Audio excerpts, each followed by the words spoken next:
January 7th, I get a phone call. She goes, Pastor, everything burned to the ground. Catastrophe in California. Some of the most iconic neighborhoods in the world burned to the ground. From the first sparks to the mammoth blazes, one devastated area is the close-knit Altadena community. For Pastor Jonathan DeCure, the Los Angeles wildfires and the devastation they brought his community in Altadena were like no challenge his church had ever experienced. 43 of our family members lost the actual structure of their house and lost everything that was in it. But look, this isn't a story about the fires. This is a story about a community that is still fighting months and even years to recover from this catastrophic disaster. I'm here because people on the outside of this community want to help. But first, we need to learn what it'll take to meet the needs of thousands of people when healing takes years. The question we want to answer is, how do you effectively help a community after a crisis? Was the news coverage every single day when this first happened? Every day. They're not here now, though. They're not here now when we need them the most. Jonathan is at the center of an incredible story. And no matter when you watch this video, the people of Altadena will still be fighting to save their city.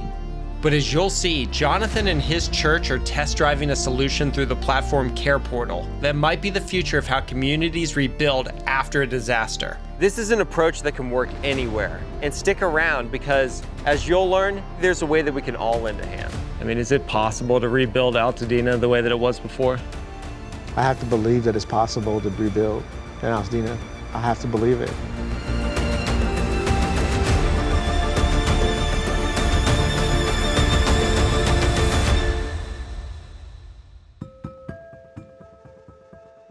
Where was the chimney? Oh, wow. Don't think I'm crazy, but the chimney was here. So this was the only thing that was from the original build. When the fires first happened, you just had a slew of chimneys because that's the only thing that withstood the flames. And they were able to save 4 bricks because I want to somehow bring it to my new home, put it somewhere, historically. Yeah. This is Dawn, a member of Jonathan's church, and her home was passed down to her from her grandmother. The morning after was when the gravity hit and what actually happened to me. 5 generations that have been in this house. My mother, my grandmother, but one of their wishes were never to sell the house. And there's no amount of money that would even be suffice to build in legacy. Today, Jonathan is taking me around Altadena to see how much recovery is still needed in the city. When a large nonprofit from outside the area tries to come in and help, but don't have the relationships, what does that look like? I think it'll be better. I can show you better than I can tell you. In a parking lot very similar to this one, a large organization trying to do a good thing, distribute, but the lines were just like long. The issue is that when you're giving away money, you don't know who's who if you're dealing with fake IDs. Of the people standing in line, more than half was fraud. Wow. Most people who actually needed the help that lived in Altadena, when they drove by and saw the lines, they just kept driving. This is the confusion now starts fights and all kinds of things. This is the reason why it's so important to partner with people that live here. What happened in Jonathan's community is heartbreaking, but also sadly familiar. This is a story that we see over and over again in the US and across the world. 2023 had historic fires that broke out in Hawaii, and in 2024, Hurricane Helene brought devastating flooding to North Carolina. Even a few months after the fires went out, 117 tornadoes broke out across the South in March, ending the lives of 43 people. And while we were editing this piece, the horrific flooding in Texas happened. The first point to make is that people outside these areas want to help. In fact, the Los Angeles wildfires were a record-setting event for US donations. Individual donors and businesses contributed to over $650 million. And the US has several huge nonprofits and disaster relief organizations that can be on the ground in days to provide crucial relief. But talking with people inside this community has helped me learn this second point, and probably the most crucial one of all. These communities need a lot of support long after the disaster, and how that help is delivered and how targeted it is makes a huge difference. So churches and leaders like Jonathan serve in two crucial ways. First, they provide leadership by vetting outside services so local community can trust that they're in good hands. And secondly, they verify needs within the community to ensure that resources go to the people in need. It's a lot of responsibility, so I had a burning question. All right, so how does somebody build trust in a community like Altadena? What I have found in spaces and places where anybody is in need, organizations come in and they sometimes don't try to connect with the community that's actually here. Because of the fires, this church has become a refuge for the people who experienced the fire, our fire survivors. They have been blessed because of organizations like CarePortal who come alongside us and go, hey, we see what you're doing, and since you're on the ground, let me give you a little push. Let me give you some resource and continue to do what you're already doing. Okay, so what Jonathan's talking about is a radical new idea, one that connects people in crisis with people who want to help. CarePortal works with agencies to upload children and families' needs to their platform. Anyone in the world can respond, and the resources are sent to thousands of partner churches like Jonathan's who can assist those families in real time. I'm familiar with how CarePortal has helped families experiencing the child welfare system, but I needed someone to break down for me how this works for major disasters. So Jonathan introduced me to a woman in his church named Sarah. Yeah, so Pastor John is our leader, he's our pastor, but he's not able to do everything and be everywhere and do everything for everyone. So I'm able to be the point person for our church through CarePortal. So what I learned was a point person is a volunteer within the church who forms relationships with families in crisis and provides targeted support. CarePortal is saying like, hey, these are the needs in your area that you might not even know are needs. You know, we can drive around and see unhoused people. Some of those needs are so obvious, but in CarePortal, it's like pointing at people where you go, oh, there's a need. And that's 2 blocks away from us. CarePortal is saying, hey, go do the work. We're gonna help you, but go do the work.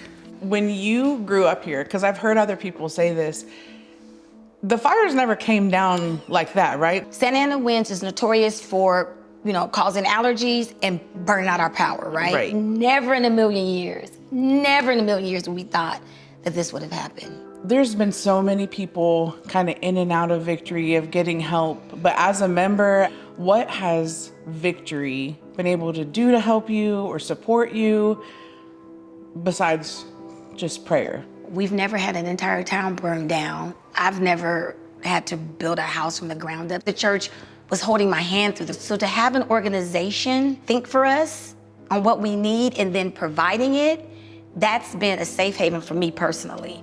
Do you mind if I pray for you? No, Can we do that? I'm honored. Okay, I'm honored. good, I'm good, honored. good. I'm Okay. honored. I'm honored. Our community has gone through so much. And we're not just building a house, this is a whole community that burnt. And so the amount of things that have to adjust and change isn't gonna happen like it happened in 3 days. It's a long recovery. Sarah is a great example of the help CarePortal provides at a human level. But I'm also wondering how this works on the technical side. So I spoke with Domingo Mota, the Westfield director for CarePortal. Without trust, it's very hard to mobilize the community, especially in a time of crisis. Why are churches central to what CarePortal is trying to do? The churches are one of the most untapped resources to help those who are in need. And Victory Bible Church was a prime example of how the community who was stepping in to fill the gap and to help bring others to help those in need. Earlier, Jonathan took me around town to meet the network of resources the church has brought together to help the community rebuild.